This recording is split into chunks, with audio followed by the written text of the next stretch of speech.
and welcome to Monorants, the only boys rewatch podcast that likes their superheroes to be flame retardant.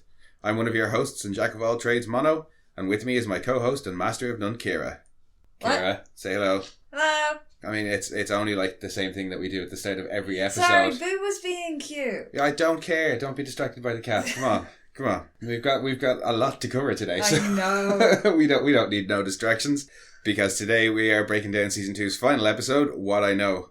And while we'll keep spoiling the comics in the future, this is the last episode where we'll be able to spoil anything ahead of time for the show. Yeah. So, Kira, what I know is that this was one hell of a season closer. What do you know? Well, what I know is I'm going to be talking about this for a very long time today. Yeah. No, we have a lot of ground to cover in this one, and I don't know if we're going to cover it all. So if we miss anything, yeah, sorry, we tried.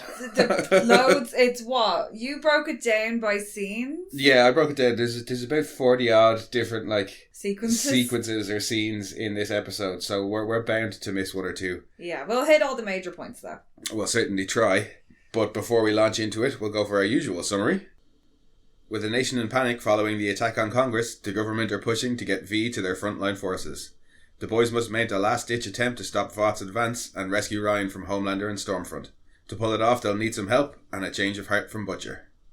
Hell of an episode. Jesus Christ. And it starts... that supervillain school the drill? The supervillain PSA. I'm sorry, what? Oh, it's just so funny. What the fuck? Also, can somebody tell me who that police officer is? Because I recognise him as driving me crazy. That's what IMDb is for. No, I don't see anything, and it's like... Yeah, well, then you just think you recognise him. I know, he looks like somebody and it bothers me. But after the last week's opener being that bit more of a downer with the guy killing what he thought was a supervillain, this was a little bit more, well, not upbeat, but like certainly funnier. Yeah, it was like, here, follow the law, lock everything, which was like, yes, there's a supervillain in the building. Arm yourself, which is your teacher will have a gun. Will have an authorised firearm, if that's not like the fucking scariest thing you've ever heard. I know, and I mean, I don't think we can fully appreciate the satire on that one living in Ireland, because they are like... Yeah, no, I am aware of things like there are schools who do... There are active shooter drills and things like that. Schools are being designed in ways now that they, there's no like blind spots or corridors and things like that, and it's a really, really sad state of affairs. So I don't think we can fully appreciate the satire involved in that, because we're not in it. Yeah. But before we drag ourselves down into talking about school shootings, we'll move on to the next scene, where poor old Bobby can't find his flag pin. Where's my flag pin? And we found out that everybody in the government is shitting themselves. Yeah. Well, in fairness, how many people just had their heads exploded? Well, quite a lot. I don't know if we get myself too, especially him, because he's what, Secretary of Defence? I think he's supposed to be Secretary of Defence. Yeah. Yeah, you're a target anyway. Yeah. So as he says, he's ready to be blackmailed so that he doesn't have to deal with this shit no more. Please release this so I can fuck off. Before everything falls apart. Yeah, but yeah, basically it sets up that Vought are on the win this episode. Very much so. And we cut to Annie and Donna saying goodbye, and Donna's being told to basically go on the lam. No credit cards, cash only. Yeah. Well... Yeah, she was being held captive by Vought as well. Yeah, she was also being held captive by Vought, and like, she's Starlight's mom. Like, they're gonna, like, she's leverage. I'm surprised they didn't turn her over to the CIA, to be perfectly honest. Yeah, like, the rest of their family's got protection. Yeah. So it's odd that she didn't. Yeah. When she's like, really? The sweaty, awkward boy? Oh, she still can't get over Huey. The sweaty, awkward boy. But it's also nice to see that they've repaired their relationship. Well, they're certainly starting to anyway. Yeah. Well, I also, her mom being held hostage has probably opened her eyes an awful lot to just what Annie's trying to do. Yeah, and I think for Annie as well, knowing that her mum was in that much danger showed her that no, actually she does still love her. Yeah. She's definitely done wrong by her. Yeah. But she doesn't, she certainly doesn't want her dead. I like the fact that she gives her another cross. Yeah, and she was like, I don't want you to wear it, I just want you to have it. It's just a little bit of comfort for her mom. But yeah, when she returns down to the basement, we see that the boys are they're ready for a last attempt. It's rocket launchers and AR-15s. But yeah, Huey's really the only one who's not happy with the plan. of trying to kill them all. Yeah, well, in fairness, they're planning to, like, storm Seven Tower and just... Well, I don't think they're planning to storm the tower. I think they plan on doing it in much the same way as the fight falls out later. That they're going to attack them somewhere else. They're going to lure them. Probably, yeah. But before they go on their suicide mission, basically, and he's like, can we try getting, one more person to testify? If somebody who's, like, really, really important testifies, would that work? And she says, give me the day. And Billy seems to go, okay. And she's like, right, Huey, come on, off we go. And they set off. We don't know who yet. But at this point, the list of candidates is dwindling. It's not long before we get our answer. No. Because there's only a scene in between them running off and us finding out where they're off to. And that's Homelander watching the telly. All the news about the... Oh, yeah, well, he's up in Seven Tower in the completely destroyed boardroom. Yeah. So, I don't know, is it like the day after all this shit went down? I'm guessing very shortly after. Because that place is in the shit still. Like, and all the TVs are still all broken, except for one. Well, yeah, he needs something to watch. Yeah. And it's just reruns. He's just watching reruns of people's heads exploding in Congress. The trigger warning. The trigger warning that comes up after it. It's under the picture that's in the little corner. Yeah, like, we're warning you of the thing that we've just shown you. Yeah, and is in this picture right now. It's great. Actually, that's really funny because the still they use looks like that still from... Scanners. Yes. Yeah, I think when heads explode, you automatically go, Scanners? But yeah, then Stormfront enters. Well, she gives us an update on Noir, so he's not dead. Yeah. He's in a coma. They don't know if he has any brain damage because it's hard to tell. Which I'm glad. I'm glad Noir is at least there. Yeah, he ain't dead. Dead. No, I didn't think they weren't going to get rid of him. No, he's in such a way. Too fun. Yeah, Homelander's like, well, Black Noir's out, and Lamplighter's charcoal briquette. He's a charcoal briquette, and Starlight's in the wind, and he's like, and you don't seem bothered by any of this. She's like, nope, not in the slightest, because look at this, look at the fear that has been generated, which leads to the question, which is, it's kind of the natural conclusion of this, which is Homelander turning around to her and asking her, did you do this? Yeah, and she says no. Wish I had. Which confirms that, like, she really didn't. Like, she isn't lying. She's like, I'd love to have given that to him. I'd love to have, like, popped Vogelbaum's head. Yeah, Homelander basically concludes that if it wasn't her... And it wasn't him. And it wasn't any Supe terrorist, it was probably Edgar. And Stormfront says, yeah, she probably wouldn't be surprised if it was him. He's pretty smart for his kind. Oh, yeah, she ain't even hiding it no more. Like, why should she... Sorry, and she says, like, she's already broken the truth to him about her being a Nazi and, like, all of her history and shit like that. So yeah, she doesn't need to, like, hide it or cloud it anymore. She might do well to temper it. Yeah. Because when she's saying that none of it matters. And like, soon they won't have all the... Yeah, the press won't matter. The fans won't matter. That. Yeah, he doesn't look like he's overly keen on that. You can see the moment when he's like, no. And I still don't think he's entirely on board with the full-on white supremacy. No, he likes the popularity. I don't think he's thought much further than that. I think it's just he doesn't see race. He sees superhuman and human. Yeah. And colour doesn't matter to him. No. Whereas she wants, because she was saying about when they get the Joneses out, they have to make sure that the right people get them. So she wants a race of supermen. Yeah, and he makes the point white supermen. Yeah, of what about the wrong people, as it were. Yeah. A couple of billion of them. Because, world domination is one thing, but mass genocide, he's like, well, then there's 3 billion less people to worship me. What's the point in being a god if you have no followers? Yeah, but yeah, it's all about the ego for Homelander. Oh, it is. It's total feeding of the ego. From the moment he's entered the spotlight, it's just been adoration, adoration, adoration. But that's the only love he's ever known. He hasn't known the love of parents or of brothers and sisters. Yeah. Or of, a real, proper, loving relationship. Maeve was probably the closest thing he had to it. Yeah. All he's known is bad touch. More or less, yeah. Yeah, a lot of bad touch going on there. So yeah, he didn't want to lose the only love he's ever known. Yeah. Which, I suppose it's kind of understandable. Yeah, you can see there he's starting to question who exactly he's gotten into bed with. He's like, oh. Yeah, there's a couple of points throughout the episode where he has little bits of uncertainty when she goes the full Nazi, as it were. Oh, yeah, no, she just lets it all hang out. Oh, yeah, there's no hiding it in this episode whatsoever. No. after that then that we find out where Annie and Huey are off to. They have a short scene in the car. They're talking, is that when they're in the car like 3 times in this episode, and I'm trying to remember the first one is the Billy Joel conversation where she's like, are you 57? You can tell me the truth. And he's like, inside I'm a 57-year-old man. he doesn't he really makes light of the fact that he likes to listen to Billy Joel music, and is like, oh, it was just the music in my house when I was growing up. And then that's the first car trip is the who's right conversation.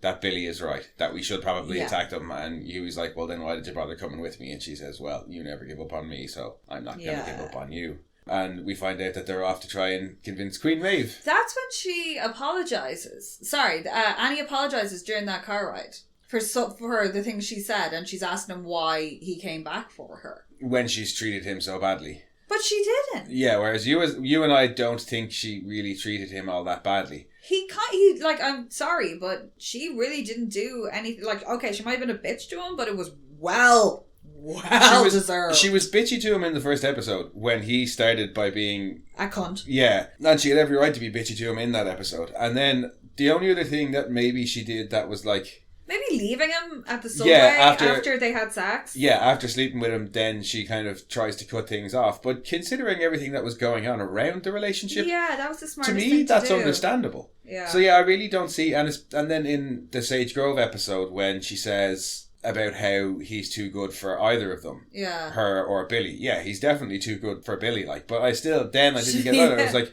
okay, yeah, she has just killed a guy, but that was to save Huey. Yeah. So I don't see why she's painting herself as a villain towards Huey. I really don't get it. Yeah, it must have been something around there. But I'm glad you brought that up actually, because that is one of the things that it just felt off. It felt like there was a deleted scene somewhere. Yeah, that there was a scene where she was like really mean to. Yeah, like was there one where she was like vicious? Because there was like she spent most of the last episode in a fucking cell. And again, maybe the end of the first episode where she's on the phone to him after Raynor's head has exploded, and he won't tell her what happens, and she says like, I know when you're lying to me because I lived it every day. Again, kind of a bitchy thing to say. No, he deserves but the absolute truth. Yeah. And he was lying to her. Yeah. So she wasn't the bad guy. I don't think she was ever really the bad guy. Certainly not towards Huey. Yeah, no, it feels like there's a scene missing somewhere. Like, yeah, she has gone. No, like, because when you think about it, like, she spent most of the last episode in a fucking cell. When she saw him in Vought Tower, she was obviously happy to see him. Yeah. Like, she got herself out of the box, but he had come for her. Yeah. Sage Grove ended with them in the hospital. Like, yeah, like I say, she's done some dodgy stuff between like blackmailing. Yeah, there's nothing I can see and blackmailing Gecko and killing that guy to get his car. But none of that was against Huey. So yeah, I really don't get that. Yeah, no, neither do I. I don't know. Did she like? I don't know. In that we don't get her motivation here. Yeah. Queen Maeve also doesn't get her motivation when she comes to ask for help, because her response is basically, "Haven't I done enough for you?" Poor Maeve. Maeve is in a bad way. Yeah, and I like the bong. It's a real throwback to the way she's portrayed in the comic book, where she is this ice cold bitch. Who's just constantly off her face on martinis and pills. Yeah. The only thing she was missing was the 2 hunky dudes, and we had those in an earlier episode. Yeah, true. And you can see it in her. She's done. She's tired of everything. Her life is just fucking shit. Yeah. She doesn't have anything. Yeah, she's nothing left. Elena's still alive, yes. She's not but there. But beyond that, yeah, she doesn't. I mean, for fuck's sake, the dining room table was still upside down in the middle of the apartment. Yeah, and she kind of has the same reaction that Annie had in the last episode of the first season. Why should I help you? Yeah, you have no right to ask me to help you. Like, I've already done loads for you. You know, haven't I put myself on the line enough for you? How do you get the audacity and to approach me? In that sense, she's not wrong. No, like why? Like the big bad is still out there. No, but nothing she has done since starting to help Starlight has benefited her. No. It's thrown her relationship with Homelander into a very questionable footing. Yeah. Where he starts suspecting her because she was fighting so hard to keep Annie.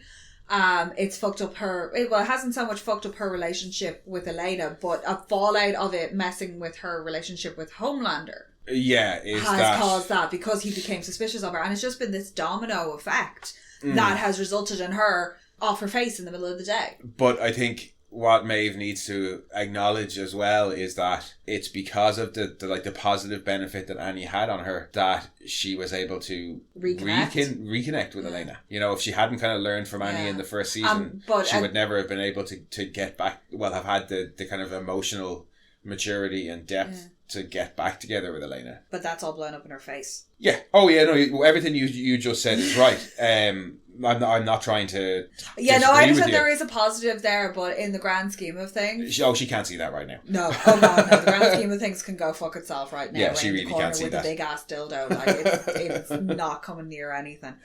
Yeah, I don't blame her at all. I really don't. In fact, I think her response was quite mild. I do love how she greeted Huey though by calling him a little twink and saying she'd split that shit like fucking kindling, was it? Yeah, I'd split that shit like kindling, which I'm pretty sure is a quote out of the comic book. It's definitely something in essence that we would have seen in the comics anyway. That's very much the way her personality is in that. It was nice to see that little nod to it. But in fairness, like she doesn't even get up off the sofa when she's yelling at them. So I think her reaction is quite restrained. Well, yeah, and plus what they're asking of her is much bigger than anything she's done that far. Like, okay, yeah, she saved Annie the last episode, but at the minute it looks like nobody knows she did that. Yeah, she's being asked to get up and testify against Vought. After the last bunch of people who tried to do that got their heads exploded. Oh, and don't forget self-immolation by one of them. Yeah. That's a good point. Anybody who's agreed to testify is dead. In fairness, I think Lamplighter. Yeah, that was his own hand, yeah. Yeah. Pun not intended. But yeah, no, I do. I kind of agree with Maeve. Yeah. It is a bit of a looking out for number one, but like I can see where she's coming from. If I don't completely agree with her. She's also not in a very good state of mind to be going and helping anybody. She's she just needs to be alone. Yeah, and another lady not having a particularly good time is Becca, who shows up at the pawn shop. Yeah, no, for the fact that he said, I live in a basement under a pawn shop in Flatbush. How many pawn shops has she been to? Well, how many could there be? I'm going to actually Google. Are you going to actually Google I'm how many there are? I'm going to Google how many pawn shops there are in Flatbush, because Flatbush is part of the boroughs, and the boroughs aren't small. I don't know shit about American geography. You know this. I know. I imagine there can't be too many. And hey, she could be lucky. It could be the first one that she bangs at. What? Well, it's full of gangbangers. Oh, true. But yeah, that's really just a short, almost a transitional. Becca shows up at the pawn shop and Butcher lets her in and they hug and she says that oh my god, she's so devastated. I think she basically ran there. And after that we cut to our Stan and Alistair meeting in the church's headquarters. That's really nice. And just as he's walking, they're bringing napkins in. I think you just see he's bringing it's a tray with frescas. Oh, it is and a tray like with martini frescas. Glasses or something. And you see the little napkin flutter. Yeah, and you hear a whoosh. And the double speak in that scene when they're talking about Stormfront and why she has the problem with A-Train. And you should know. Oh, well. There's at least 20. At least 20. There's at least 20. Well, I mean, she's made it from wherever the compound is to Flatbush. So, I mean, what's checking 20 pawn shops? Yeah. All that double speak is so beautiful. I love like Bronte and Austen, and it's all that very much speaks to me of things that are said but not said, and it's all in the nuance and innuendo, and it's reading just between the lines. It's so good. Yeah. Yeah, no, but the effect being that I know what you're talking about and you know what I'm talking about, but nobody else knows what we're talking about. Yeah, and what they're talking about is Stormfront is a horrible racist, so A-Train can't come back to the Seven. And he can't say anything about it because it was his grandfather that but founded the church. Yeah, A-Train can't come back because Stormfront's a horrible Nazi and they might take the Deep back. Even though he's like, and Edgar makes the point, he's confessed to a sex crime on national TV. Yeah, but his Q rating is high, is the response. Piss off. But we also see that A-Train has overheard this at the end of the scene and is not best pleased. No, well, being told one is redemption, two is weakness. Yeah, A-Train ain't happy with that answer. No. And we also discovered A-Train can be quiet if he wants to be. Yeah, he's not always he was like A-Training it around the place. No. But it only seems to be when he, like, arrives. Yeah. And that you hear the train sound, like, when he finishes running. Yeah. The running itself seems to be quiet. It's just the stopping that he's like... Rah. I wonder, like, if he, like, jogged, would he chugga? Oh, you'd have to, like, run, stop. I don't know. I think we're getting bogged down in you know, the minutiae of superpowers again. But, no, then we come back to Becca. One of my favourite bits of Becca in this episode, which is just the boys just staring up at her in wonderment. Poor Becca is like, I don't know who any of you people are. And does try and, like, explain it by, you know, we've heard a lot about you. Yeah. Over the years. Yeah, and she says, well, I know nothing about you. Yeah. Are you close? And kind of, yeah, well. No. Nobody's really close to him.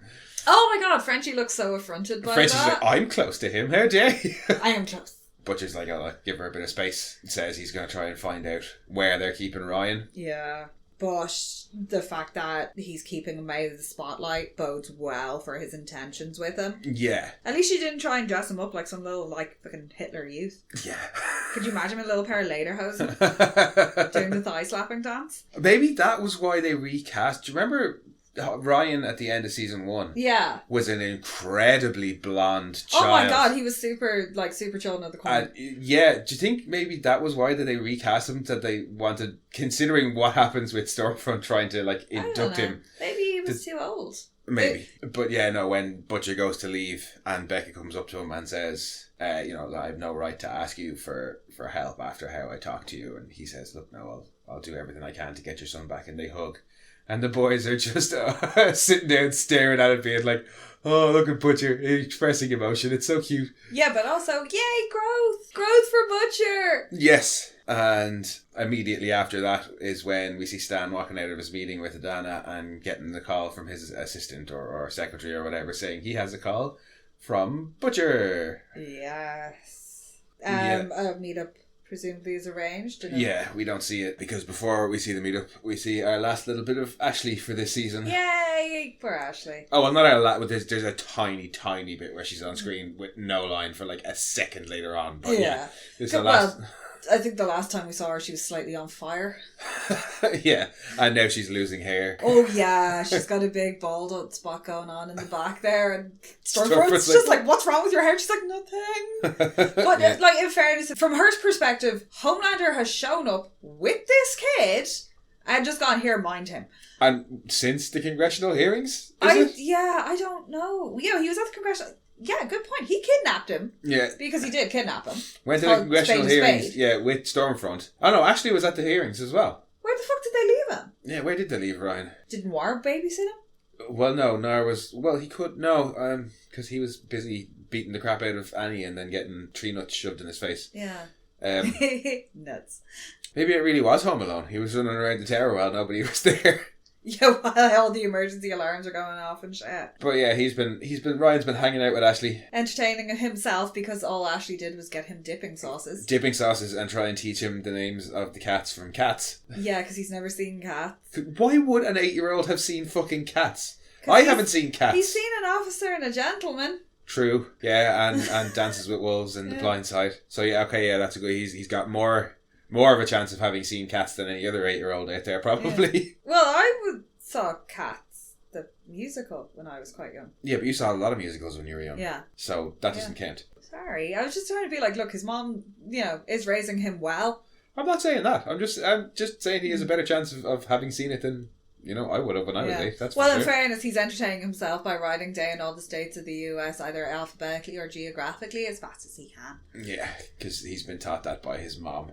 That learning is a gift. Yep. Which it is. Yes, it is. That's, I think, the moment when I realised that Becca's a really good mom. Yeah. And seeing Homelander and Stormfront kind of scoff at what Becca's been teaching him it's a little bit harsh. Yeah, and Stormfront is quick to nip it in the bud when she hears that he wants to call his mom, and is like, oh, it's you've been cooped up in this West Elm Death Star, is that what she calls it? Yes. Like he's going to understand that reference. Yeah. And Ashley looks offended. Yes. And they say that let's go off for a little trip, and they head off to Planet Vought. Vought. Which just looks like a nightmare place. Number one, the noise level in that place would make me never go into it. It was full of screaming children. Yeah, but we're antisocial bastards. I know, but screaming children is... I don't care how good their food is. And the whole Planet Vought set is just a freaking like treasure trove of Easter eggs. Because there's posters of all the characters all up. It's supposed to be Planet Hollywood. Oh, I know, yeah. But like, there's tons of comic Easter eggs all over the walls of that place. Like if you're gonna do a Vought themed restaurant, you may as well just do a straight up rip off of Planet Hollywood. Oh yeah. And just fill it with all the shit. One of the little things that I did it's a smaller detail, but we've seen Homelander in public before, and he never really gets like mobbed. No. I think we talked about it once or twice in reference to when he goes to see Stillwell outside the pediatricians. Oh yeah, and people are just like, people are kind of like, Homelander. oh yeah, it's Homelander, but nobody rushes over. But this is Planet Vought, which is a place where people who love superheroes go. Yeah, so but obviously he gets mobbed there. He walks in and he sits down. Yeah, it takes a couple of seconds. Like most people, like when they see superheroes out and about, will probably be like, oh well, they're off doing something because they're doing something important in superhero. Yeah. Like if they're sitting down having dinner, apparently they're fair game then. Well, plus it's all kids. Oh yeah. That go up to them mostly. It is mostly kids, but it's just again it's a nice little bit of consistency. I thought. I did like the waiter's reaction. He's talking about the Queen May Brave veggie burger. Yeah. Oh holy shit. Yeah. Why would they go in the outfits?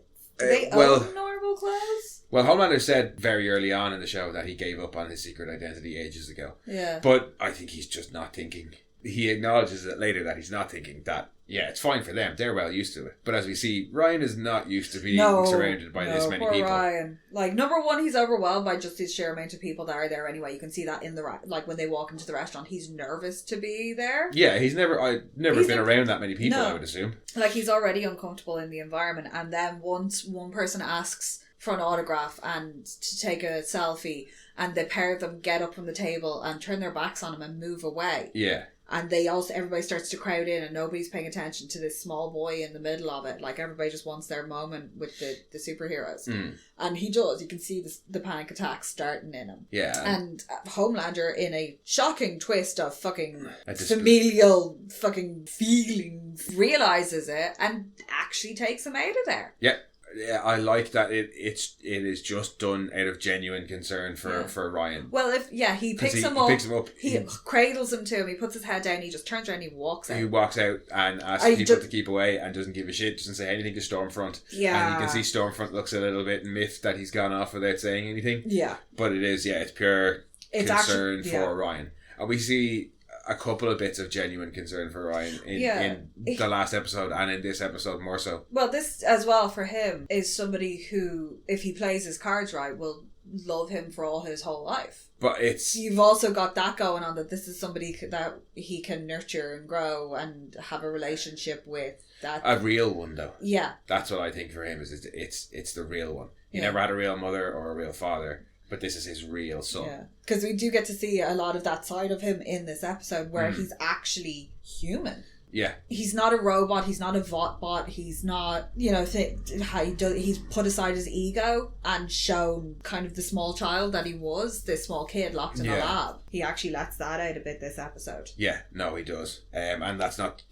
much further away. It's only a couple of scenes after this that we get to kind of Homelander's making up with Ryan. It's the beginning of a kind of change for him. I think if Stormfront hadn't made a couple of the Nazi comments, that probably wouldn't have happened. Yeah, he's focused on Ryan and concern for him. Everything else doesn't matter. And it's one of the few times that we do see it. But following that, I think, is probably my favourite scene. Well, one small bit within the scene is my favourite bit in the whole episode. Oh my god, you laugh so hard every time. And I will continue to laugh hard every time because it's Andy and Huey in the car part 2 where they open up, Huey opens up. Where did they get that sky blue estate? The Volvo. Because that shit ain't subtle. No, but I mean, what do you want them to drive? I don't know, basically, if you want to blend in, you get the most common car on the road. Not a sky blue fucking Volvo. Well, Volvos are pretty boring cars. Yeah, but that colour, Niall, though. You'd remember that. You would. I'm colourblind. Yeah, I know.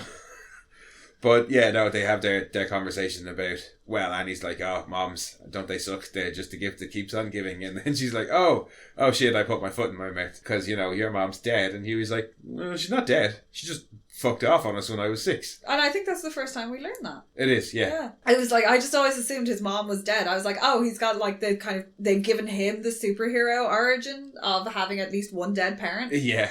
But more important than explaining what's happened to his mom, it explains his, weird taste in music. Yeah, it's what his mom listened to. Yeah, it reminds him of the times that he spent with his mom. Yeah. And just as it's getting particularly sappy, we get what is my favourite bit, which is A-Train just appearing in the back of the car going, sup shitbirds? And screaming and swerving and parking and getting out of the car and some running. Yeah, and a bit of a standoff until they find out why he's there is to give them a big old file on everything Stormfront's I think it's been up to. technically a dossier. I think it's crossed over into... Because that file into dossier. That fucker is thick and it's chunky. He gives them over the dossier on and it Stormfront, has the seal of the church on it too. And says, look, I just want rid of her, but nobody knows that I gave this to you, yeah. okay?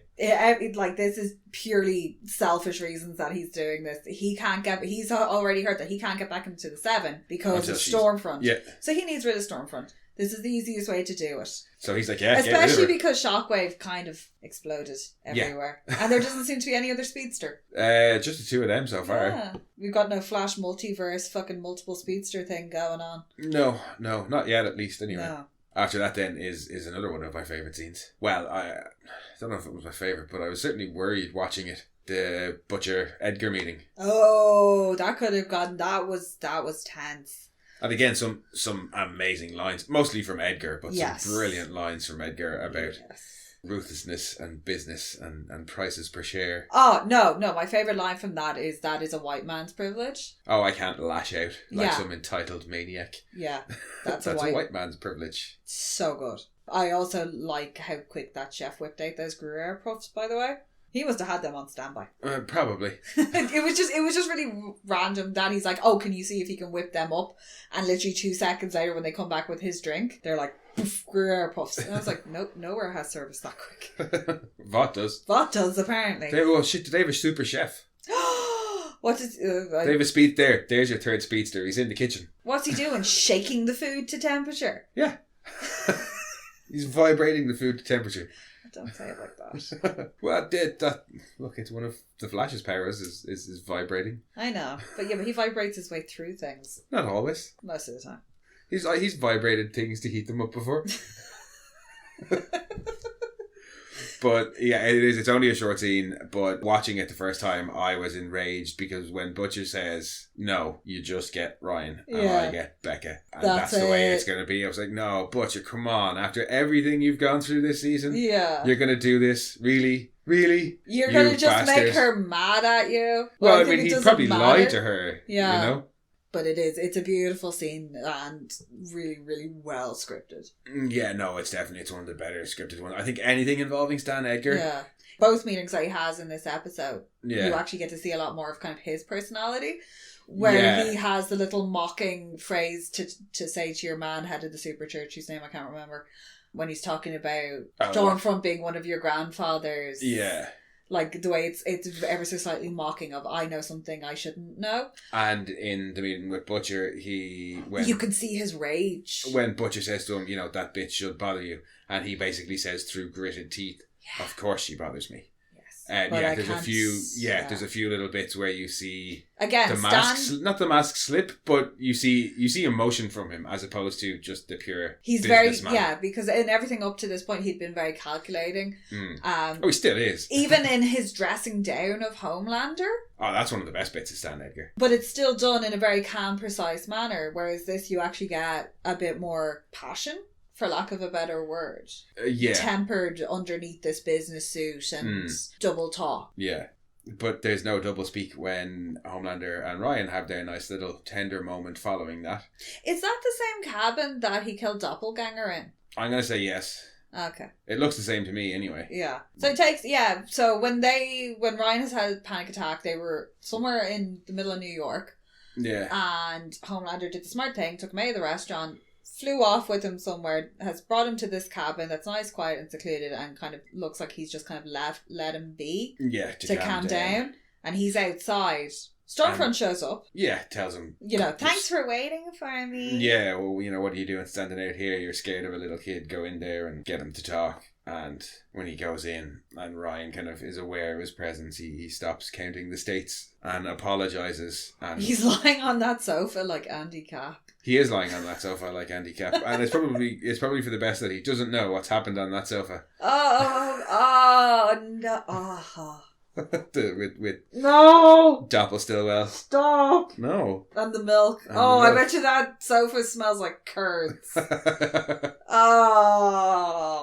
It makes squelchy noises when you sit down. Probably. But yeah, to offset the disgustingness, it's quite a sweet and tender moment from Homelander about the most human we've seen from him. Yeah, no, when he talks about when he's a kid and he cried, he goes, well, I'm a man. Like, when he's talking about crying, he's like, I'm a man now, so I haven't cried in a very long time. But he just doesn't quantify that he hasn't cried. Yeah, he just says in a very long time, and there is a little bit of like, oh, well, yeah, I'm a man, so I don't cry. But he's more concerned with putting Ryan at ease than he is with whether or not Ryan is, like, oh, you cried? Yeah. It's about, yeah, of course I did, because I was upset, scared. and I was scared, and I was young, and that's okay.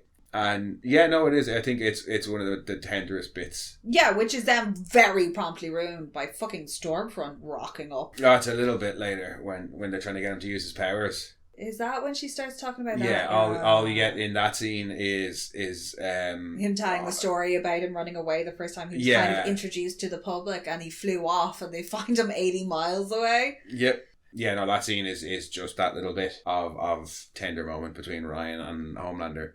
Before we're back to the basement in East Flatbush, where Butcher actually gives some genuine congratulations for a change. Yes. And says well done to Annie and Huey for their retrieval. Procurement of this. And that really works in their favour because they're now planning on trying to rescue Ryan away from Homelander and Stormfront, so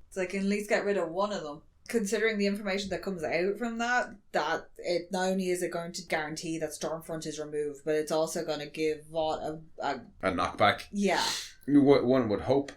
But Billy basically kind of goes through the plan. He now knows where Ryan is being kept by Homelander because of the deal he cut with Stan Edgar, and he says to the boys, right, look, I don't expect you to come with me. And they're like, listen, all the dodgy shit you've asked us to do over the years. Yeah, we're going to see this through. You want us to do something that's actually good? No, we're not going to sit this one out. We're coming with you. Yeah. And before they leave, Annie and Huey send off all the deets to the press. Yes. And immediately after that is where we get Homelander and Stormfront trying to teach Ryan how to use his powers, and he can't, and Homelander says, well, he's trying to blow up a deep doll. Yeah, they're trying to get him to shoot a deep doll or a deep action figure. Cute. Yeah. And that's, and Stormfront's like, hey, do you know what?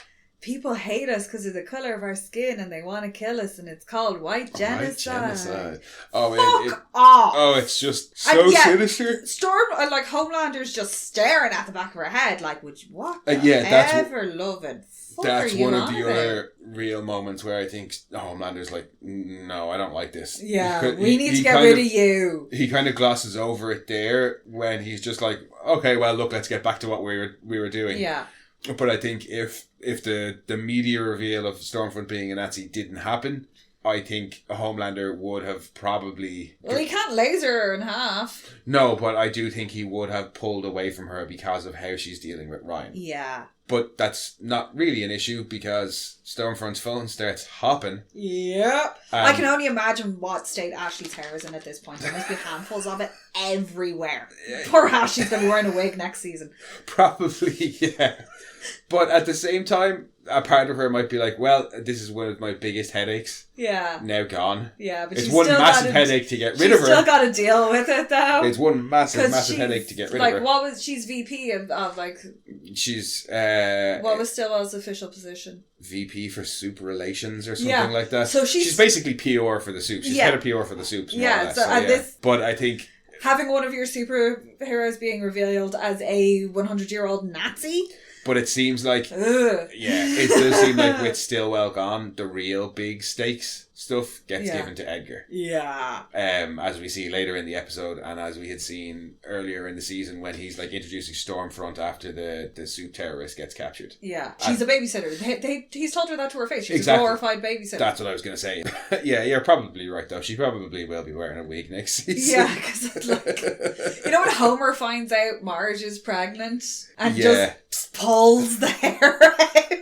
But some of the stuff that you see coming out is parts of the reveal. The little her song. sitting having dinner with Hitler. Oh no! Like hanging out with Goebbels and Goering. It's more the media reaction to it, where the guy's like, I can't believe we have to say this in this day and age, but Nazis are bad. Yeah. And the little song about Nazi Stormfront, the Hitler star, run her over with a car. Oh. All of that. And you see her storming through the towers. And, and nobody wants to say anything to her. No, nobody wants to approach her. Everyone's like, oh. We do see Queen Maeve in the tower, though. Yeah. This changes Maeve's mind. Yeah, we were talking about this off air as we were rewatching the episode. This is the moment I think that Maeve is like, no, fuck you. Yeah, it's a fuck you to Stormfront that helps push her towards helping the boys later.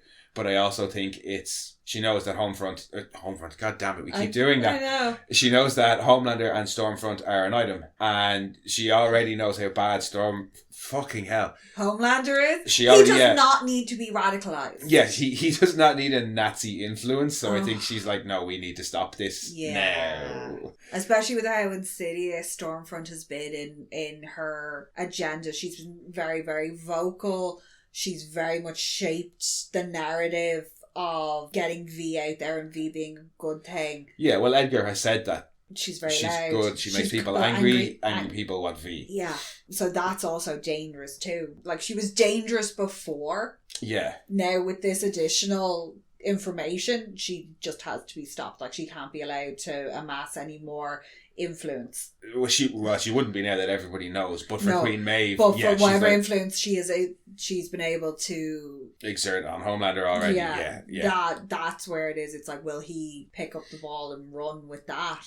Yeah. which is a slightly terrifying thought, because I really don't need him enacting any sort of final solution. No.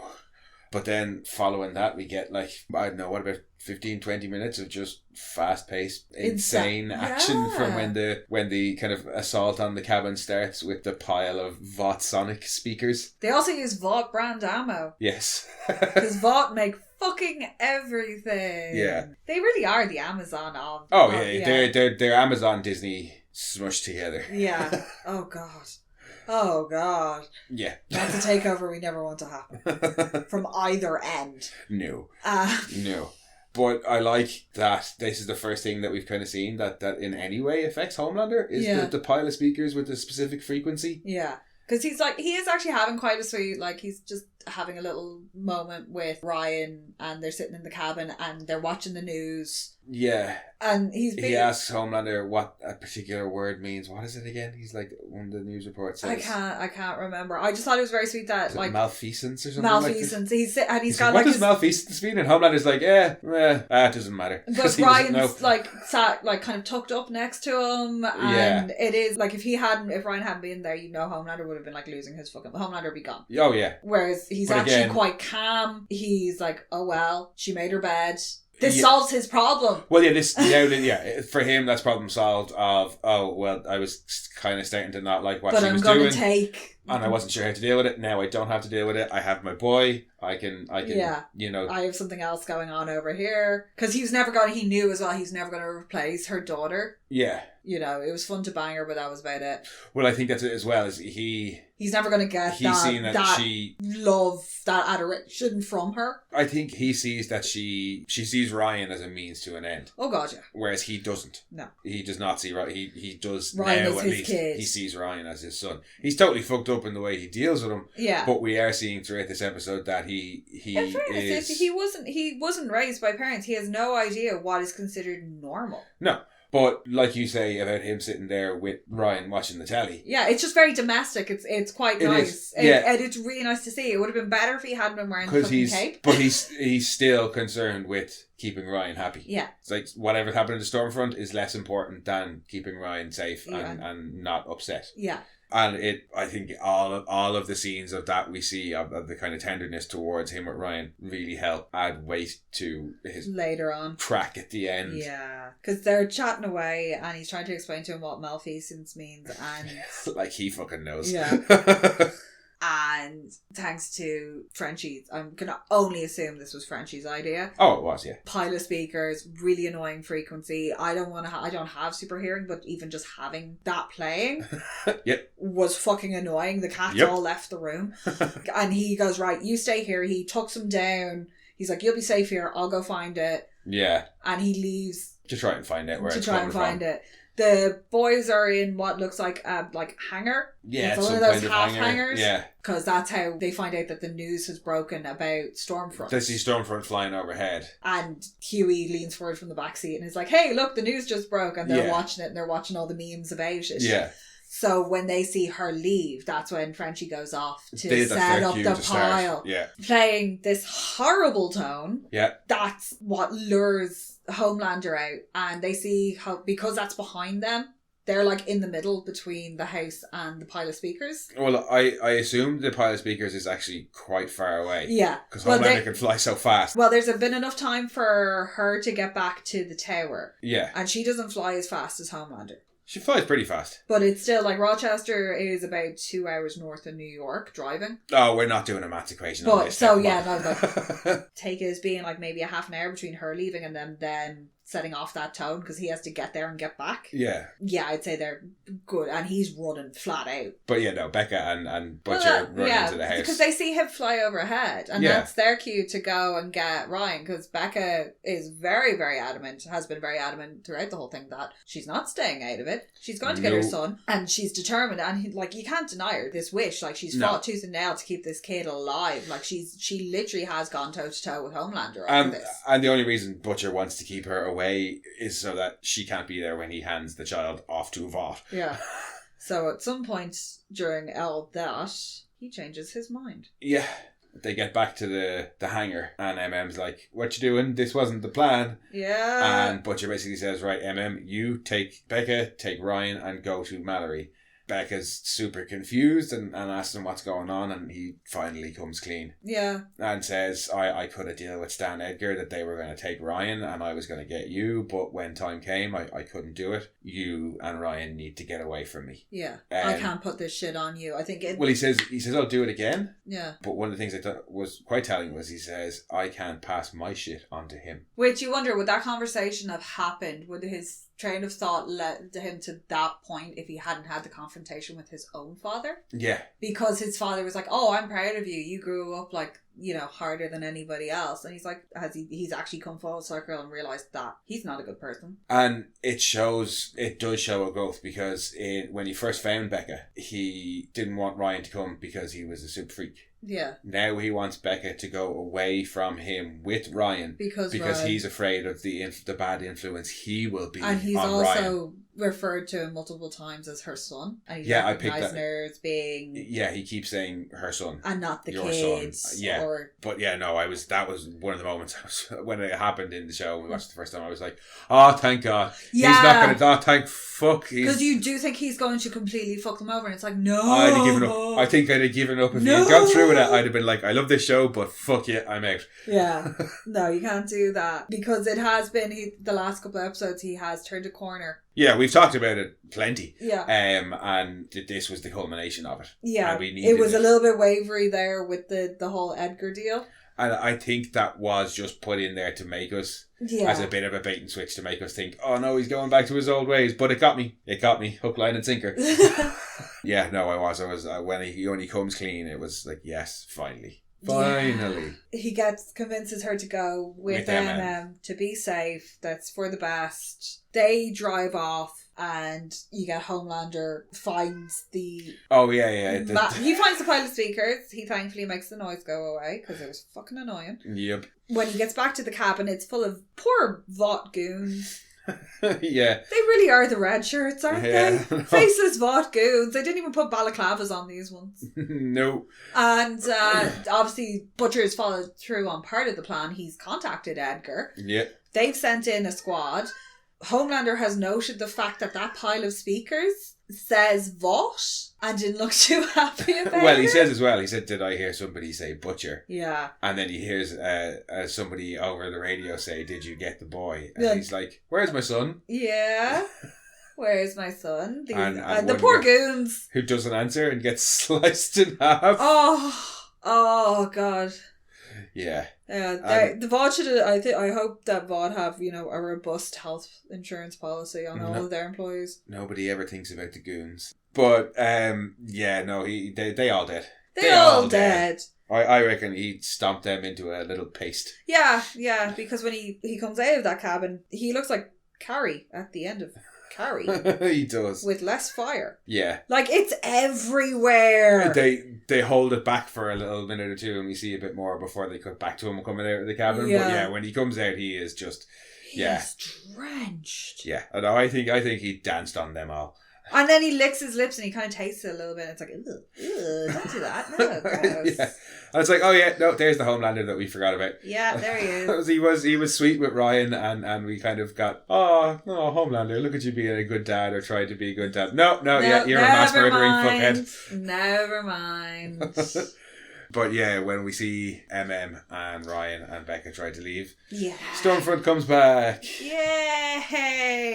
That bitch. Flips the car. For quite a dramatic flinging of a car across a field, surprisingly no injuries. Well, Ryan, I'm not surprised by. But MM and Becca... They get out, they run away, they're fine. Yeah, not a scratch on them. Whereas in Sage Grove, when the van gets flipped, Huey gets impaled by glass. This is the importance of seatbelts. That's what I'm going to say. Seatbelts. Seatbelts are important. Yeah. But yeah, so she's basically, she doesn't even give a shit about what's going on with the kid, with Ryan or anything. Like, she's after Starlight. Oh, yeah. She's 100% focused on Starlight. She could not care less. Obviously, Ryan doesn't mean that much to her. Well, at this point, she's lost everything, so she knows that Starlight is the one who let out about the V. She knows everything that's been going on. I don't even think she knows or cares who's in the car. No, it's just in the way between her and Starlight. Vision. Yeah. It's you, and she's having her, and that's it. And her little tirade about people like what I'm saying, they just don't like the word Nazi. Yeah, and the pictures are deep fakes. Yeah, but yeah, you can see she is, to her, whatever about the rest of Vought, she's prepared to just barefaced lie her way through it. No, every single bit of evidence is out there. It's all fake. It's all fake news. Fake news. Yeah, but who was that brilliant White House press secretary who literally did that? What's her face? Huckabee Sanders. Yes. Like, she could give her a run for money. Like, that was just, it was glorious. She was like, no, it's wrong. All deep fakes. Why must you insist on dragging us into the shittier parts of American life, like politics and school shootings? Because this is a satire of this. I know, but I don't want to get involved in it. But yeah, no, the way she does it is very Trumpian. Oh yeah, and I think it is supposed to be. Yeah. It's definitely supposed to be that barefaced lying. But the fight scene is one of the best bits of the whole season. No, it's like, and what is the truth? And we get to hear Kimiko for the very first time. Yes, she actually makes sounds. She laughs. Yeah, she's pissing herself laughing. Yep. And then signs to Frenchie that she's going to stick her boot up Stormfront's Nazi kitty. Yeah. And he laughs to hit the face on him and that. He's got his big, like, gurney head on him again with where the head's real far forward and the shoulders are hunched. Oh, when he starts firing the gun later on, and that scene, he's got both guns, and he's got one arm ahead of the other, and one's kind of tucked up, and he's got the gun sideways. Yeah. But the two girls then. Because at the moment they've got, Butcher, Becca, and Ryan are making a break for the tree line. Yeah. But the two Kimiko girls just launches at her. Yeah, and her and Starlight do it good. They hold their own for quite a while. But Stormfront is, well, I mean, she's the first Supe. And she's over pretty fucking powerful. And and she's been doing this for a very, very long time. Does get the better of the two girls. Yeah. And then the boys completely ineffectively unload on their weapons. Well, the two girls are beating the shit out of her. They run back off to the hangar to get the guns. It's after... No, because they don't to get the guns, to get handguns, because they don't have guns and they're like firing at her back. And it does nothing. It does absolutely nothing to her. Yeah, she flings them away, and then then she knocks Starlight down, snaps Kimiko's neck. Yeah. And the boys are like, Frenchie gives away the fucking... get the RPG! Yeah, get the RPG, it's in the car, it's the only thing that'll help. And Stormfront's like, well, I guess I know what I'm aiming for next. Yeah. Blows up the car with the RPG in it, sends the guys flying, and then we get our... Dun, dun, dun. Yeah, in comes the cavalry. Queen Maeve arrives. Yep. And we get to see her kick some ass. She is just a straight up brawler. Oh yeah, and I like think she's elbowing your one in the face. that's, I think, one of the things that I really love about this fight scene. That's a good fight. It's a brawly fight. Proper outside of a pub on a Saturday night, 3 girls going at each other, with intent. Like there's some hair pulling going on. As soon as they get her down on the ground, they're all going in with the stomping boot. on her. Yeah, they're kicking her head like it is full on. Yeah, and they really do fuck her up. Frenchie has his brilliant little girls do get it done. In fairness, the 3 lads are just stood there, like mouths are hanging open, watching the 3 other girls stomping on Stormfront. Yeah, they can't do anything. They really are. The 3 girls are just like, and what I like is there's no music in that scene at all. Yeah. So you can just hear them all going, well, fuck you, Nazi bitch, fuck you. There's none until all 3 of them start. Yeah. And then music kicks in when all 3 of them are beating the shit out of her. Yeah, but you can just hear them shouting, fuck you. Yeah, Starlight, fuck you, you Nazi bitch. Or eat shit, you Nazi bitch. Yeah. And the 3 of them were just stood there like, what do we do? I'm actually surprised Frenchie wasn't like, do we throw like water over them? Can we move this to a Jello ring? It's also very, very similar to the end of Stormfront in the comics. Yeah. Which is that all the boys and Love Sausage team up to beat the crap out of him. And it's framed as this kind of, he's the Nazi and they have an English, a French, a Scots person, a Russian and an American. So it's like World War II, everybody fighting the Germans. But in this, it's kind of flipped and it's all the good girls beating the shit out of the Nazi bad bitch. And Stormfront realises, I'm not winning this fight, and fucking nopes out of there as soon as she gets a chance. Yeah, just see ya. Yeah. She doesn't even like fly out elegantly. As soon as she gets her hands on the ground, she just kind of boings. Oh yeah, it's anything she can to get out of there. I like the fact that the 3 of them just kind of stand there like, oh well. Oh yeah, you. Oh here. Yeah, Hughie hands off the gun to Annie with that. And Annie hugs him and he's like, here, just take this, will you? Yeah.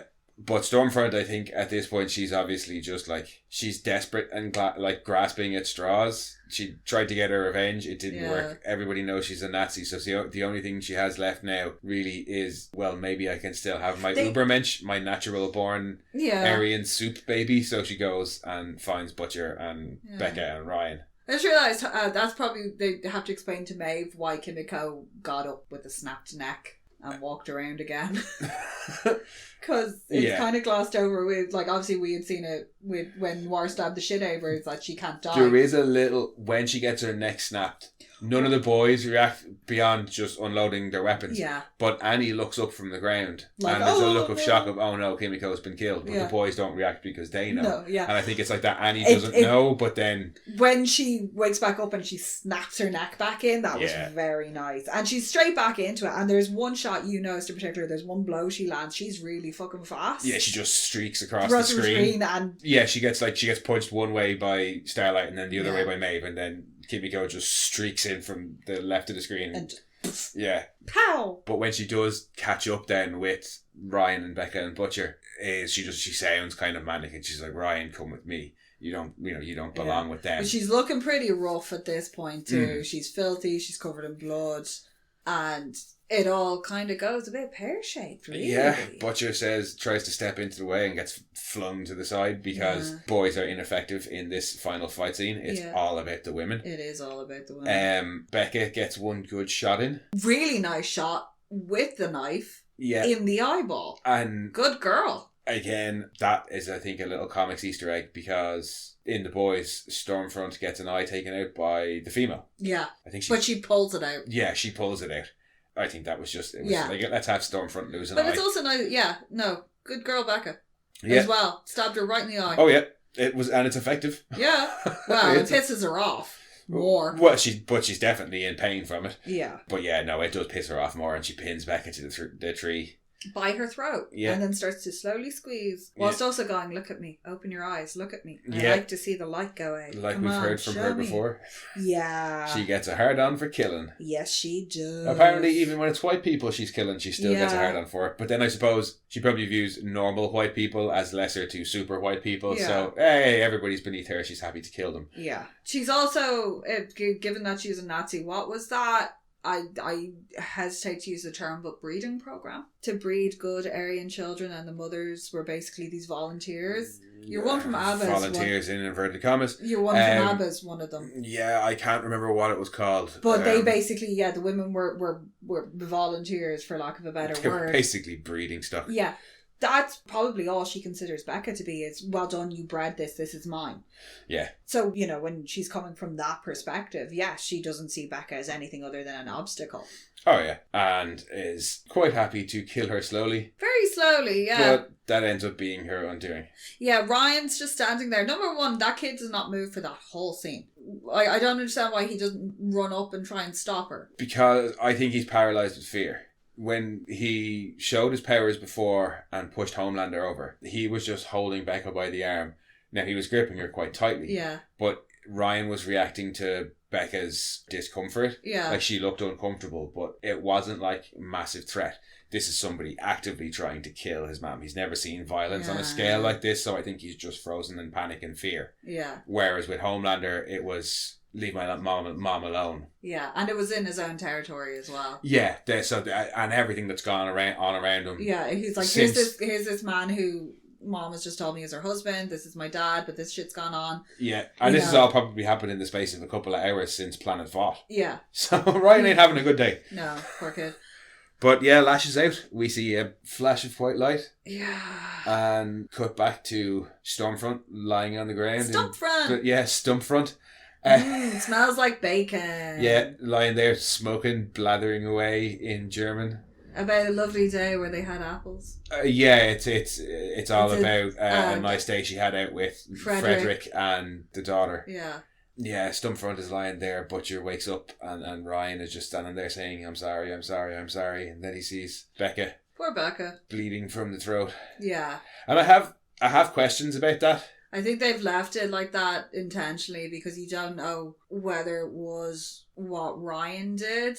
Well, I want to know if it was the way she had the grip on her throat. Well, it's not, because it looks like it's like right up in the jugular. Yeah, it's the side of her neck that's bleeding. So. Becca, I think, probably when Ryan lasered Stormfront, Becca's throat probably got ripped out. Yeah, as collateral damage. Mm. But for how close Becca and Butcher were standing to Stormfront, and Butcher is singed, and has suffered very minor damage. Stormfront is completely annihilated, but except for the side of her face that's facing Ryan.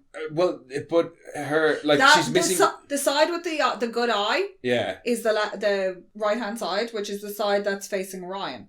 Yeah, whereas the other side is completely fucking barbecued. And how did he just barbecue off like her arms and one of her legs and not her torso? Yeah, if he was like looking straight at her and it was enough to kind of knock everybody. Yeah, it was a bit. Does he blow laser rings? Yeah, like, is it a beam? Is it like a laser blast, like a concussive type thing, or? Yeah, because it looks like because like she's a paraplegic, like she's. We're just assuming it was laser blast like Homelander's. But what does he actually have? Yeah, we haven't actually seen it. We just saw the eyes glow. Did he and microwave then the flash. her? No, her head would have exploded. but yeah, if it was some sort of like. Interesting. Yeah, explosive-y type thing, or rather than beams would make more sense. Yeah, well, it makes sense though, because when you look at the X-Men, Cyclops and the two brothers, they all have some sort of laser beam, but it all operates differently. And with Cyclops, it's not actually supposed to be a laser beam. It's focused by a focused concussive blast. Yeah. And I also... It'll be interesting to see. Yeah, it'll be interesting to see if they do kind of address it going forward, what sort of power set he has. Yeah. But as well as my questions, I also have disappointment. Why? I don't really like that they brought Becca back just to kill her off at the end of the season. I understand why they did. Yeah. But because she's dead the whole run of the comics. Yeah. We thought she was dead for all the first season. Yeah. And then they bring her back just to kill her off. But depending on where they're going with it next season, to set up Butcher for some sort of redemption style arc, But or is that it? Like, did they just kill her off so Butcher can have a way to stay in and around the mission, and he can now still get revenge? To keep him around, because otherwise he was riding off into the sunset. Yeah, but just for a show that is otherwise just so clever and so well thought out. Yeah. I was surprised they did something so tropey at the end of the season as to kill her off. Yeah, especially to kill her off in a really odd way. But they would have been more effective if maybe Stormfront had strangled her, like you'd seen the light go out just before Ryan loses it. Yeah. Instead of having it's very ambiguous, and Ryan's left then, he's gonna always wonder, is it my fault? And it's not helped by Becca going, it wasn't his fault. Make sure he knows it wasn't his fault. Well, I think that's just going to compound it. I think that's more of her pleading to Billy to don't take it out on him. It wasn't his fault. Yeah, he is a good kid. She was right to fucking plead, because his face when he turns around and he kind of recognizes that Ryan is crying and just saying "mommy" and saying "I'm sorry," and the anger and the rage. It's terrifying, and he reaches out for the crowbar and you're going, no, don't do it. Don't do it. Don't you fucking do it. And you think he's going with that crowbar to hit that kid. It's totally like a what if, and we'll never get an answer to it. But I want to know if... I think he would have taken at least a swing. If Homelander hadn't shown up then and there... He might have pulled it. He might have realised, but I think he might have stopped himself. I think he would have stopped himself mid-swing. I think he would have taken the swing. Yeah, I don't know. It's the meeting with Stan earlier. I thought was, as I said, it was kind of a bit of a bait and switch to make us think, oh no, is he really going to do it? And it felt kind of maybe a little bit cheap in hindsight. This one, not so much. No, because this one, it's a more of, oh no, we have just seen some, we've seen a lot of character growth from Butcher. Can he stick with it now? Yeah. This is the biggest possible test for him. He's lost. He's found the love of his life. Yeah. He's lost the love of his life. Yeah, and he's found her again. The reason he lost her the second time is... And this time it's not like he's going to find her somewhere again. Like, she's definitely dead. Yeah, but he lost her the first time because she was taken away to take care of Ryan. And now he's lost her a second time for real because Ryan killed her. So this was going to be his big test. Yeah. And we'll never know, because Homelander shows up and is like, oh my give God. me the boy. And could you not have found a river to take a dip in? Or something? At least wash the head? To your last point, I think you are right though. What? I don't think he would have actually swung for Ryan. No, I think he would have gone for it, but he would have pulled the swing. He would have stopped himself at some point before actually doing it, because as soon as Homelander shows up, Butcher is very quick to put himself between Ryan and Homelander. It would have also opened up the possibility with that mid-swing of a very cliched throwback to him being beaten by his father as a small child himself. That would have been quite heavy-handed. Considering there is one moment that is extremely heavy-handed in this scene. Yeah, moments later. Yeah. Because when... Homelander... It's like they're calling... Like, Homelander's like calling a puppy, like, come to me, come on. Well, because, when he shows up and he sees Stormfront, he's like, Ryan, did you do this? And it's like... Like, you stole puppy, the did dog. You piss in the corner? Yeah, who did this? Did you eat the pillow? Very naughty of you. But as well as showing when he's really pushed, he's not...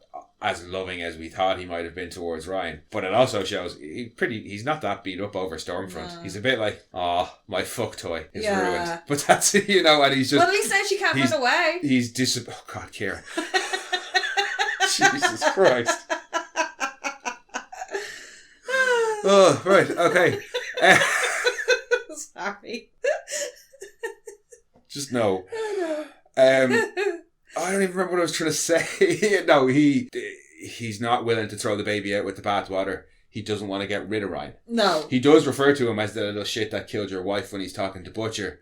I think that's just because he wants to take Butcher and he wants a reason. And if Homelander can antagonize Butcher into attacking him, he can justify it then to Ryan as self-defense. I got the impression that when he shows up and he sees what's happened to Stormfront, he's not overly happy about it, but he's not too beat up about it. Because Ryan has his powers. Yeah, there's that's a very good point. But he wants Ryan to come with him. Yeah. I don't think he's arsed with Butcher. I really don't think he Yeah, is. well, he knows Butcher 'Cause he's can't already- do anything to him. Well, he's already left Butcher alive once because, well, partly because Becca made him, but also because it was fun for him to know that Butcher was out there thinking that he could never get his wife back. Now, I'm going to take the only other thing left of your wife, which is yeah, her son. your wife is dead. And I think if Butcher didn't put up a fight and let him take Ryan, I think he'd have just left Butcher alone. I think for everything that's gone on, I think he doesn't care. He just wants to get Ryan back. Yeah. He's not, as I said, he's not happy with Ryan, but I think he would have been willing to leave Butcher alone. It's not until Butcher says no, and he's like, "What the fuck are you gonna do? Like, you gonna try and blow yourself up again?" Yeah. And says, "Okay, well, fair enough. Have it your way." And it's just about to, I'm gonna guess, absolutely destroy Butcher. And so Maeve shows up to save the day again. Yeah, Maeve shows up to save the day once more. Does she have trackers on all these people? My guess is that she would have seen the direction Stormfront had flown in. But she can't fly. No, but she can run really fast. Can she? Well, she can run so fast that she can run sideways on walls. We saw that in the very first episode. Yeah, my guess is just that she saw what direction Stormfront went in. It was the same direction that Billy and Becca and Ryan had gone. Yeah. And she decided to tail them. I'm guessing she can run faster than any of the rest of them because she's the only one who shows up. Yeah. And yeah, that GoPro footage finally comes back into use. Yeah, which is you're going to let him go. You're going to let them both go. Or I'm going to release this. Yeah. And nobody will love you. She really knows where to hit and where it and hurts. that's it. And there's where we get that heavy-handed bit Homelander of the chanting in Homelander's head. And sign my boobs, Homelander.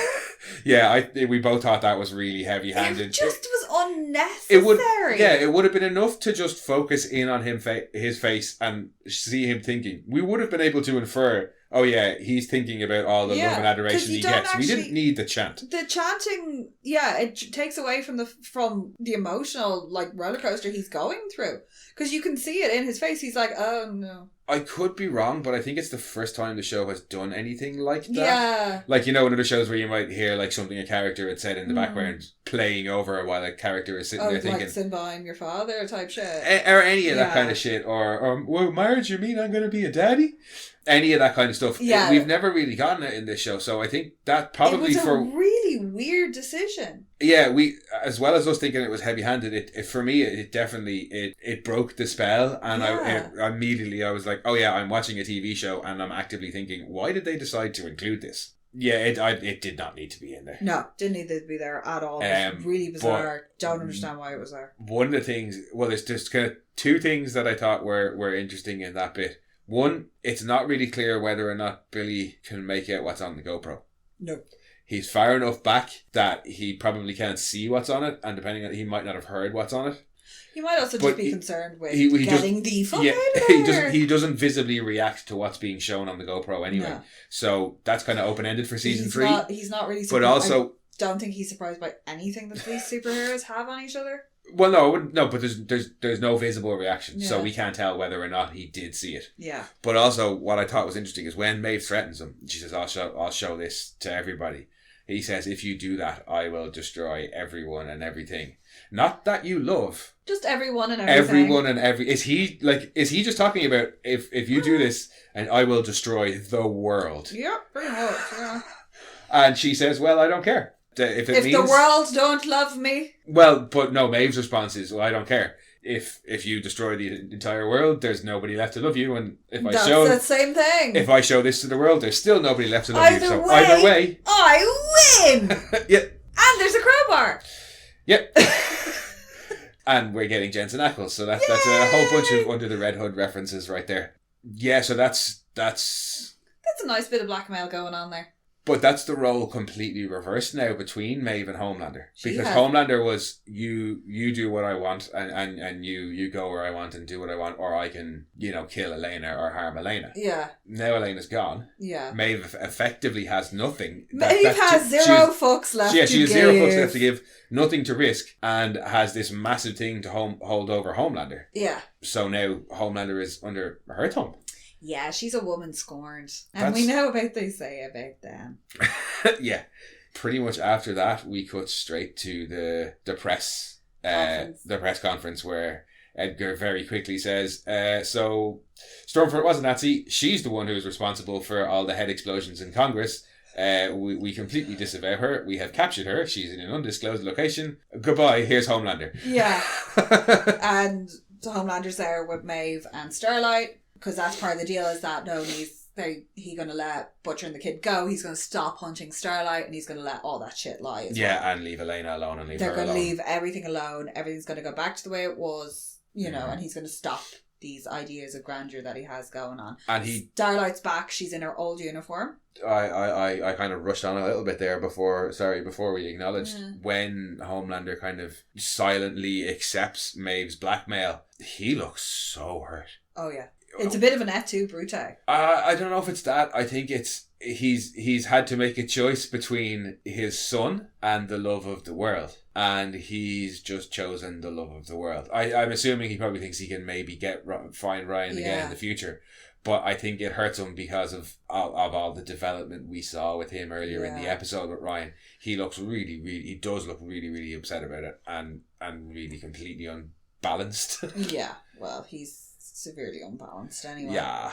But I think that's going to set him more on edge. We already and closer see to... how close he is to losing it by the end of this episode. Yes, we do. But yeah, sorry, back to the press conference. Yeah, Starlight's back. She's in her old uniform. The look she's giving Homelander is hilarious because she's just glaring at him. Maeve looks bored. Maeve always looks bored. Ashley looks worried in the corner. Homelander's talking. It fades out because he's given the whole fucking he's on lips. autopilot. He's doing it's dead behind the eyes. And then we get to see kind of what's happening with the boys it's basically kind of we get a quick character wrap up for more or less everybody involved in the season. Well, the important thing that happens is you get to see Butcher and Ryan sitting there, and they share a very lovely sweet moment where Ryan, it's all silent and Ryan says, "I'm scared."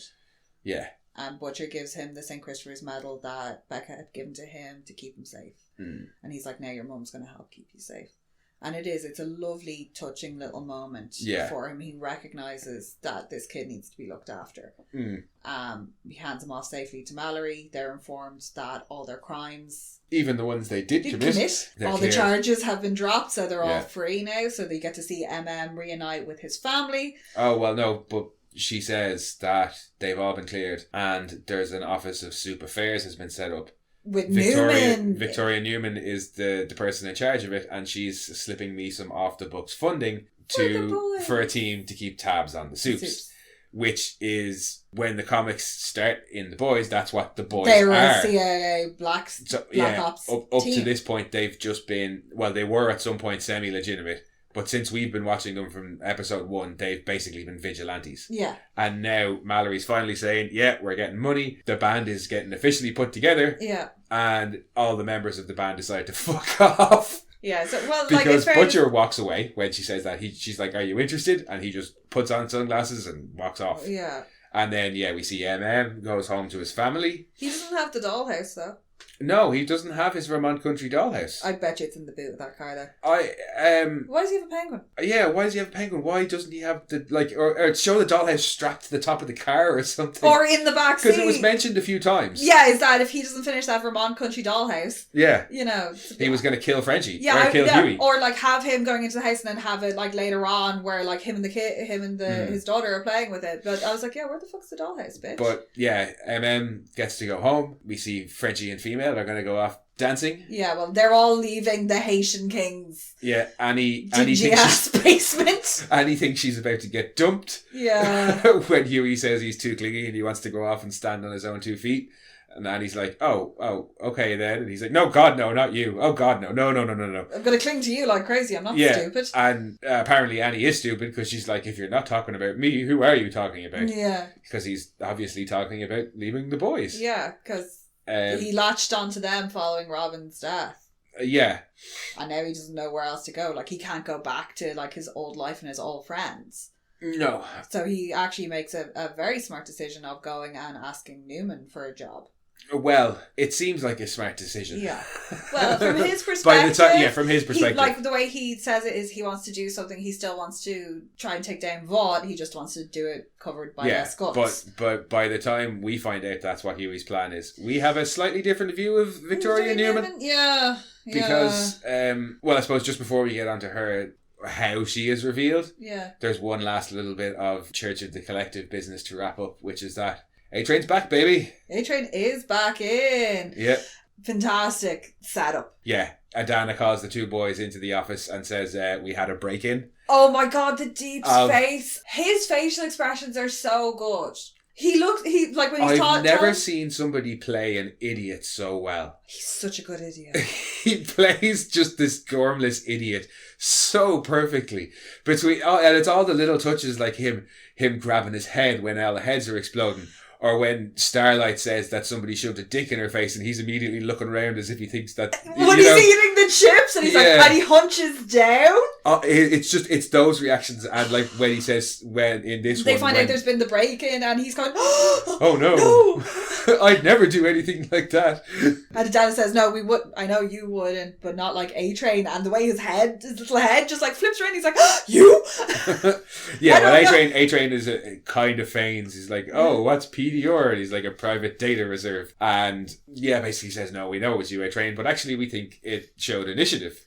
No, but before he says we think it showed initiative, when he says we know it was you, A-Train. Oh, Deep's like, I didn't know anything, fuck him. Yeah, I didn't know anything about this, fuck that guy. Like, it's hilarious, because he's seen what happened with Eagle the Archer. Yeah, and I think when he mentions the PDR, and he says it's a private data reserve, there's a little bit of a look on the Deep's face of, so that's how they got this stuff about Stormfront, and that's how they got this stuff about Eagle. Yeah, you see the penny dropping? Yeah. It's relevant as well, because when he finds out that he's not getting back into the 7, and he freaks out at Adana and is like, fuck you, I did all your stupid tests and I filled out your stupid children's workbooks and I didn't even laugh when I found out we were space spores.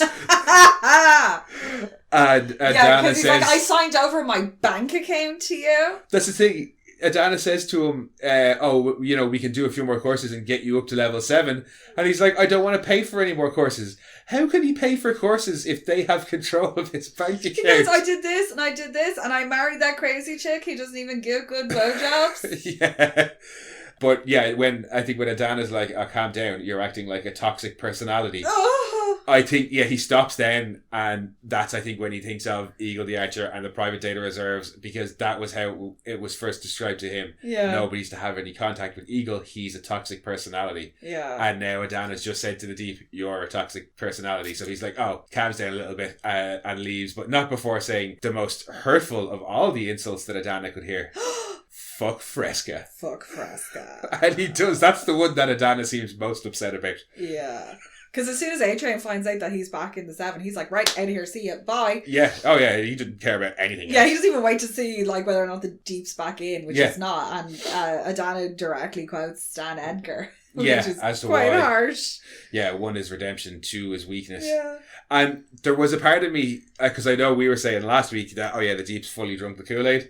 So there was a part of me to be like, okay, yeah, cool. He is a complete moron, but he's not so big of an idiot that he didn't realise that, like, he was basically just trying to use them. Yeah. But he was just really playing by their rules. But as fun as Adana was this season, that's the last we get of him, because he is the one who we get our big reveal. He's on the phone to Vic Newman. Yeah, well, he's on the phone to her about the Department of Super Affairs, and he reveals that they have a lot of intel. He's ready to play both sides. Oh, yeah. He's like, here, I've got all this shit on other superheroes. I can, bat it to you if you hurry along our tax-exempt status. Yeah.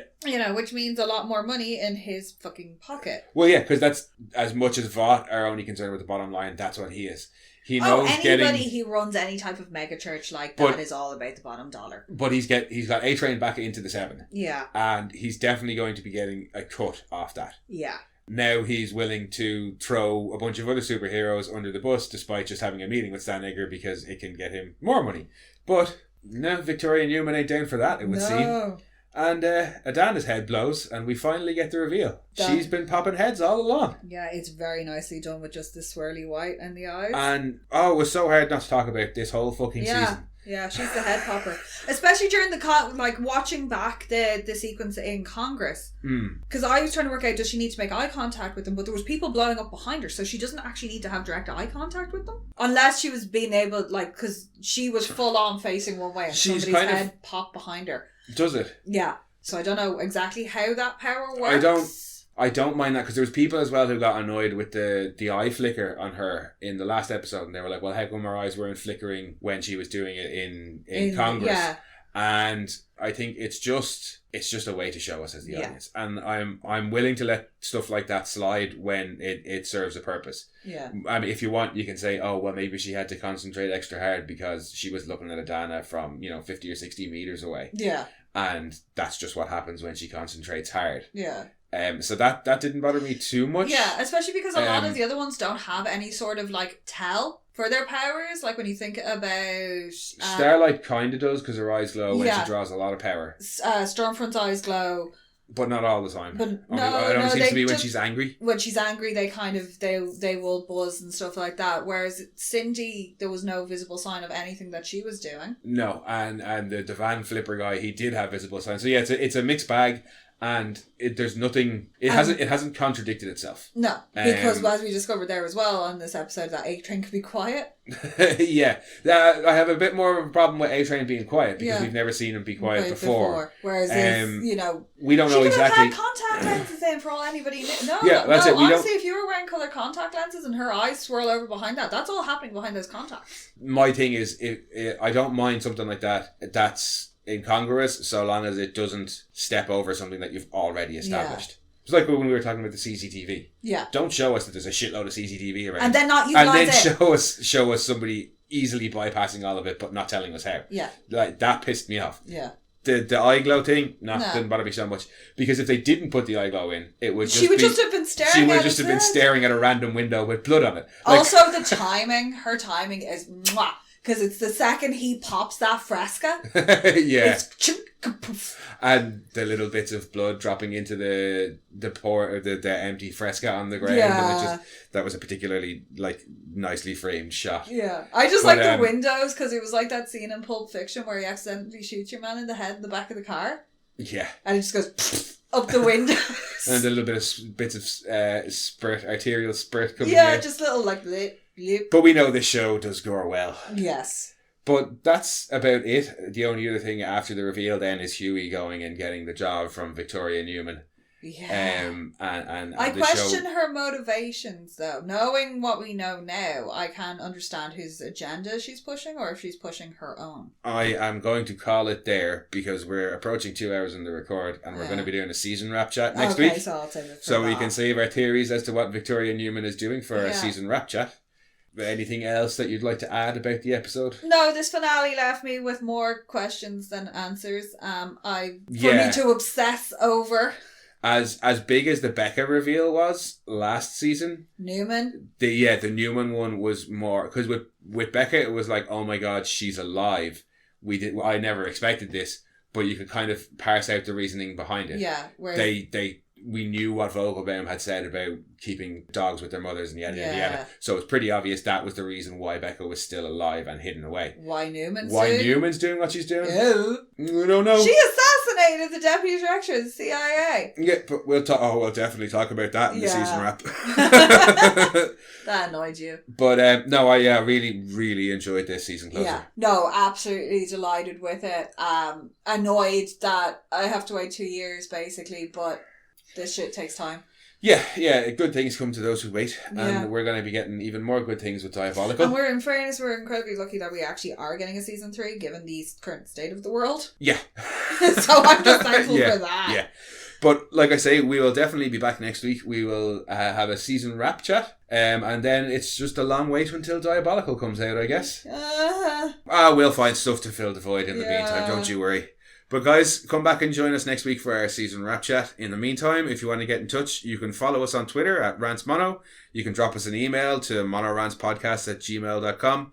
And you can find all our previous episodes on wherever you get your podcasts. Until next week, guys. Bye-bye. Toodaloo.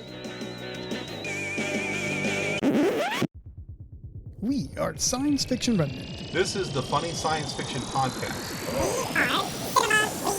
We are the Caribbean Science Fiction Network. We are Monorats. We are One Accord Level 2 Podcast. This is Sci-Fi.